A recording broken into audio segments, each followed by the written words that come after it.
আমি সজীব ওয়াজেদ জয় বলছি। বাংলাদেশে এখন একটি বিশৃঙ্খল পরিস্থিতি চলছে। সারা দেশে আমাদের ভাঙচুর হচ্ছে, লুটপাট হচ্ছে। আমাদের শহরের বাইরে আমাদের নেতাকর্মী, আমাদের আওয়ামী লীগের নেতাকর্মীদের উপর হামলা চলছে, অনেকে হত্যা করা হয়েছে। এই পরিস্থিতিতে আমি বলতে চাই, আওয়ামী লীগ হচ্ছে বাংলাদেশের সবথেকে পুরাতন গণতান্ত্রিক এবং সবথেকে বড় দল। আওয়ামী লীগ কিন্তু মরে যায়নি। আওয়ামী লীগ এই দেশকে, বাংলাদেশকে স্বাধীন করেছে। আওয়ামী লীগকে শেষ করা সম্ভব না।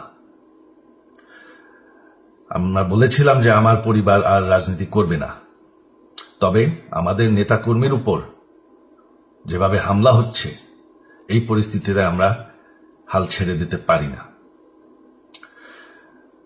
বাংলাদেশে যদি গণতন্ত্র, নতুন বাংলাদেশ গড়ে তুলতে হয়, আওয়ামী লীগ ছাড়া সম্ভব না। আওয়ামী লীগ হচ্ছে সব থেকে বড় দল।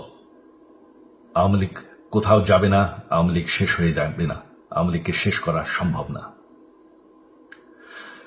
আওয়ামী লীগের নেতাকর্মীদের আমি সবাইকে আহ্বান জানাচ্ছি যে আপনারা সাহস নিয়ে দাঁড়ান। আপনারা একা না, আমরা আছি। বঙ্গবন্ধুর পরিবার কোথাও যায়নি, আমরা আপনাদের সাথে আছি।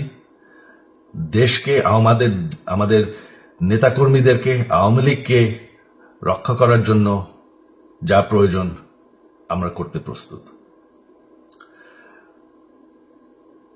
এই যে আমাদের বর্তমান যারাই আছে ক্ষমতায়, তাদেরকে আমি বলবো যে আমরাও একটি গণতান্ত্রিক, শৃঙ্খল, নিরাপদ বাংলাদেশ চাই, জঙ্গিবাদ মুক্ত। তার জন্য আমরা সবার সাথে আলোচনা করতে প্রস্তুত। শুধুমাত্র তারা যদি জঙ্গিবাদ এবং ভায়োলেন্স বাদ দেয়।